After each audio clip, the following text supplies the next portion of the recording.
नमस्कार दर्शक बंधु आपण समस्त को मो चैनल को पुणी थे स्वागत करुच्ची। दर्शक बंधु ज्येष्ठ मास अमावास्या तिथि रे पड़े सावित्री अमावास्या अर्थात किछि जगार यह बट सावित्री पूजा बोली मध्य कहा जाए। एही दिन नारी माने निज पतिंकर दीर्घायु कामना करी व्रत रखी थांती। एही दिन माँ सावित्री सत्यवानଙ୍କୁ ଯମଙ୍କ ମୁଖରୁ ଫେରାଇ ଆଣିଥିଲେ। ସେହି କାଳରୁ ଏହି ଦିନକୁ ସାବିତ୍ରୀ ଅମାବାସ୍ୟା ରୂପରେ ପାଳନ କରାଯାଉଛି ଏବଂ ଏହି ଦିନର ସବୁଠାରୁ ପ୍ରାଧାନ୍ୟ ଏହା ହେଉଛି ଯେ ବିବାହିତା ନାରୀମାନେ ଯଦି ଏହି ବ୍ରତ ନିଷ୍ଠାର ସହିତ କରନ୍ତି, ବିଧି ପୂର୍ବକ କରନ୍ତି, ତେବେ ତାଙ୍କ ସ୍ୱାମୀଙ୍କର ଆୟୁଷ ଦୀର୍ଘାୟୁ ହୋଇଥାଏ। ଭଗବାନ ତାଙ୍କୁ ଦୀର୍ଘାୟୁ କରିବା ସହିତ ସକଳ ମନୋବାଞ୍ଛା ପୂର୍ଣ୍ଣ କରନ୍ତି। ସମାଜରେ ସୁପ୍ରତିଷ୍ଠିତ व्यक्ति भावरे मध्य प्रतिष्ठा करैथंती। भगवान माँ पार्वती दयारु सबु महिला माने शंखा सिंदूर धारण करिसंती। किंतु दर्शक बंधु आपण माने होइत जानि नथिबे जे एपरि किछि भूल आपणको जीवन मध्य बर्बाद करि पारे। केउ पुरातन कालरु बापा घरु भार आनी सावित्री अमावास्या करिवार प्रथा चली आसुची। किंतु दर्शक बंधु बापा घरु भार आनिबा भूल नुह, किंतु एपरि किछि जिनिस आपण भूल रे मध्य आनी निज पूजा कार्य रे लगांतु नाही। एमिति पांचटी जिनिस आज आपण मानको कहिबी जहा आपणकर आगुरु जानि नथिबे। दर्शक बंधु जदि आपण माने मध्य एही भूल करूचंती किंबा निज झियो को मध्य सावित्री भार एमिति दौचंती, तेबे आगरु एही भिडियोटी जानि नियंतु। एवं सबु विवाहिता नारी मानकु मोर अनुरोध जे काहेकि एही पांचटी जिनिस आनिबा अनिर्वार्य मने करा जायछि ताहाकु अति ध्यानर सहित शुणंतु।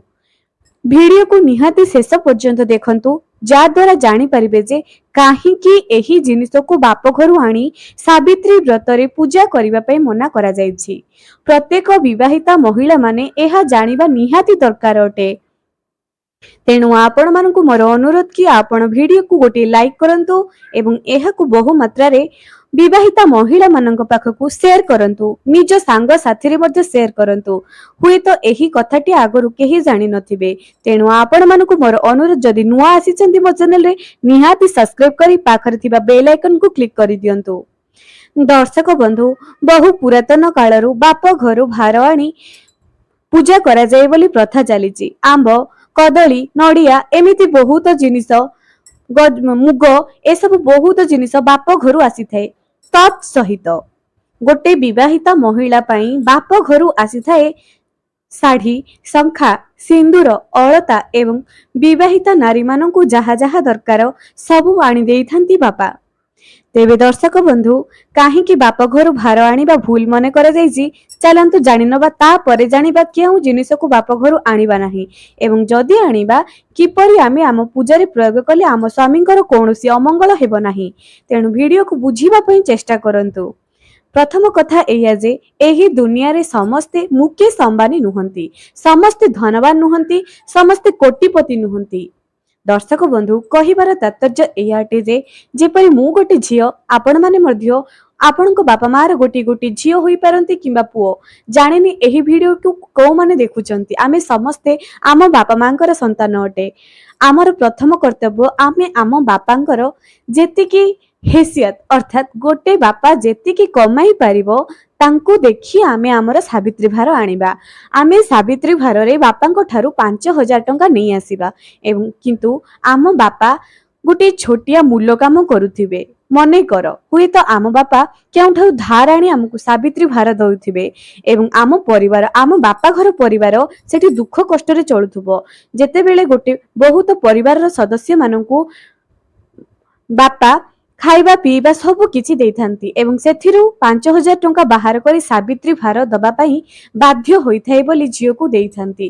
केवल झियो को नुह निज भौणी मानकु मध्य देइथांती। दर्शक बंधु थरे चिंता करंतु केते कष्ट रे आम बापा तांको परिवार रो पेट काटी अर्थात सबु सदस्य मानकर पेटरू किछि काटी खाइबारु काटिकी ही आमको 5,000 टंका दियंती अबा जहाँ भी दियंती।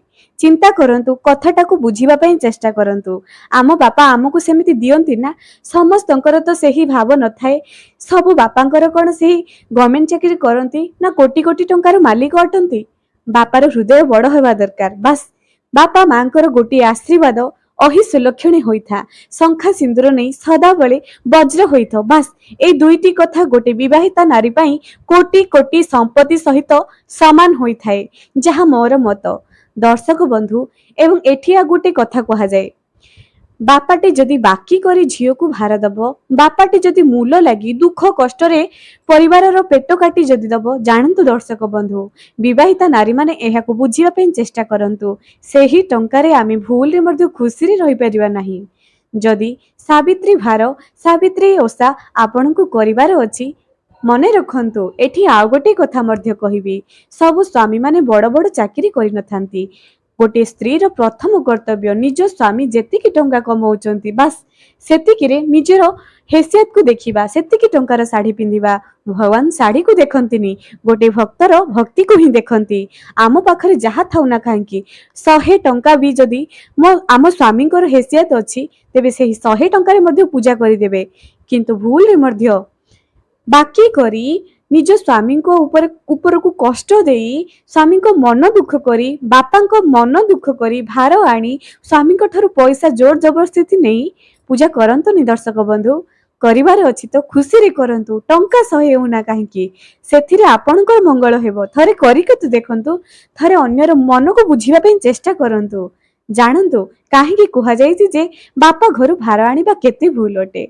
एहा तो थिला गोटे कथा पूजा भक्ति ए सबु भगवान भक्ति देखंती कोनोसी आडंबर देखंती नहीं। आपण जहाँ भी लुगा पिंधंतु ना काहेकि किंतु भूल रे मध्य काहा को कष्ट देकी टंका आनी निज भार सजांतु नहीं। एवं सबु बापा मानकु मोर अनुरोध जे बुझिबा पई चेष्टा करंतु एठी सब प्रत्येक झियो माने जदि सजग हेबे प्रत्येक स्त्री माने जदि सजग हेबे तेबे केबे मध्य ना को स्वामी दुख करिवो आ ना केबे को बापा मन दुख हबो। जदि प्रत्येक महिला माने जागृत होई जिवे दिने ना दिने गोटे बापा आ गोटे स्वामी सम्मान सबु बेले समाज रे ऊपर ही रहिबो।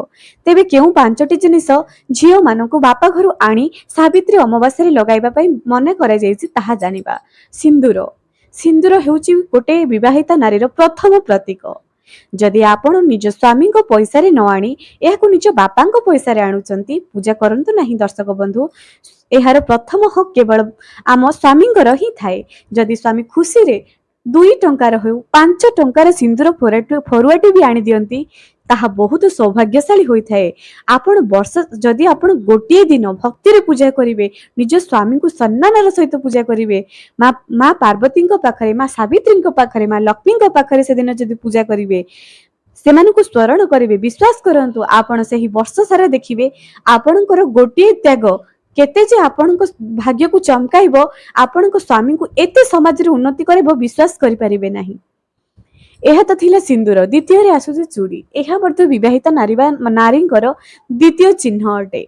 एहा को मध्य सेही दिन आनंतु नाही निज बापांको ठारू आनंतु नाही किंबा केही जणे आपणको उपहार रे देउची आपण ताहाको निज पूजा रे लगाई दैछंती करंतु नाही। दर्शक बंधु जदि नाही मां को कहि क्षमा मागी दियंतु आज मोर एतिकी हैसियत अछि तेणु माँ निश्चय समस्त मनस्कामना बुझिबो। हुए तो श्रिया चंडालुणी परी आपण को मध्य धनवान करि पारंती किए कहि पारे काहा भाग्य रे केबे सूर्योदय हबो केबे भाग्योन्नति हबो एहा तो केवल ऊपर वाला हाथ रे ही थाए।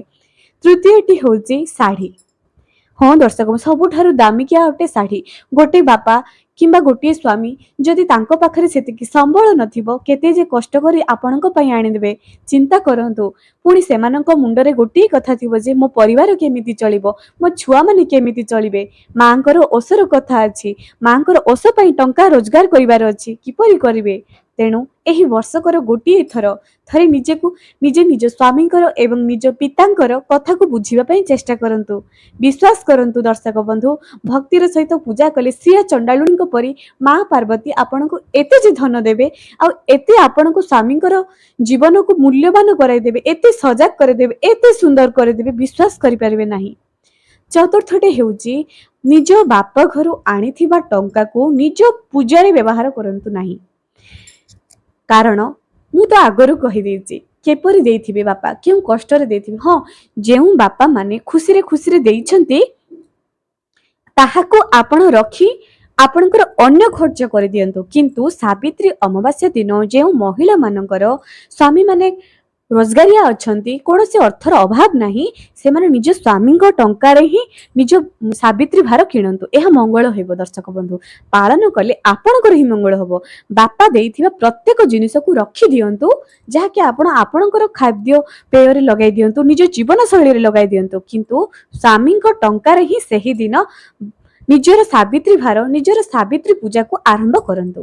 ଏହା ବହୁତ ଶୁଭପ୍ରଦ ଅଟେ। ପଞ୍ଚମଟି ହେଉଛି ଏବଂ ସବୁଠାରୁ ଶ୍ରେଷ୍ଠ। ବାପା ଘରୁ ଭୁଲରେ ମଧ୍ୟ ସେହି ଦିନ ଏପରି ମୂଲ୍ୟବାନ ଉପହାର ଆଣନ୍ତୁ ନାହିଁ ଯାହା ଦ୍ୱାରା କି ଆପଣଙ୍କର ସ୍ୱାମୀଙ୍କର ଅମଙ୍ଗଳ ହେବ।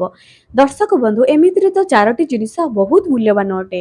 ସବୁଠାରୁ ଶ୍ରେଷ୍ଠ ଏଇଆ ଅଟେ ଯେ ବାପା ଘରୁ ସେଦିନ ତେଲ ସାମାନ ଆଣନ୍ତୁ ନାହିଁ। ତେଲ, ଦର୍ଶକ ବନ୍ଧୁ, ତେଲ ଭୁଲରେ ମଧ୍ୟ ବାପ ଘରୁ ସାବିତ୍ରୀ ଅମାବାସ୍ୟାରେ କିଛି ଜଣଙ୍କ ଘରେ ଦେଇ ଦିଅନ୍ତି। ସୁହାଗିନୀର ପ୍ରତୀକ ଅଟେ, ଗୋଟିଏ ଡବାରେ ସବୁ ସଜାଇକି ଦେଇ ଦିଅନ୍ତି। ତେଲ ଆଣି ପୂଜାରେ ବ୍ୟବହାର କରନ୍ତୁ ନାହିଁ। ନିଜେ କରନ୍ତୁ, ନିଜ ସ୍ୱାମୀଙ୍କ ପଇସାରେ କରନ୍ତୁ, କିନ୍ତୁ ବାପ ଘରୁ ଆଣି କରନ୍ତୁ ନାହିଁ। କହିବାର ତାତ୍ପର୍ଯ୍ୟ, ବାପା ମା କିପରି ଦେଇଥିବେ, କେତେ କଷ୍ଟରେ ଦେଇଥିବେ, ଚିନ୍ତା କରନ୍ତୁ ତ ଥରେ। ଆମେ ସ୍ୱାମୀଙ୍କ ପାଇଁ କରୁଛି, ସ୍ୱାମୀଙ୍କ ଟଙ୍କାରୁ ହିଁ କରିବାକୁ ଚେଷ୍ଟା କରନ୍ତୁ। ଯଦି ତୁମର ମନ ସଫା ଥିବ, ତୁମ ଭକ୍ତି ସଠିକ ଥିବ, ଯଦି ତୁମର ଚିନ୍ତାଧାରା ଭଲ ଥିବ, ଭଗବାନ ନିଶ୍ଚୟ ତମ ସ୍ୱାମୀଙ୍କୁ ଏହି ସମାଜରେ ସବୁଠାରୁ ଗୋଟେ ମୂଲ୍ୟବାନ ବ୍ୟକ୍ତି ଏବଂ ସୁପ୍ରତିଷ୍ଠିତ ବ୍ୟକ୍ତି ହିସାବରେ ନିଶ୍ଚୟ ଦିନେ ନା ଦିନେ ଛିଡ଼ା କରାଇବେ। ବିଶ୍ୱାସ ରଖନ୍ତୁ ଦର୍ଶକ ବନ୍ଧୁ, ଏହି କଥାର ପୁରା ସତ୍ୟତା ମଧ୍ୟ ଅଛି। ଆମେ ହୁଏତ ମା ସାବିତ୍ରୀ ନ ହେଇପାରେ, କିନ୍ତୁ ହେବା ପାଇଁ ତ ଚେଷ୍ଟା କରିବା ନା।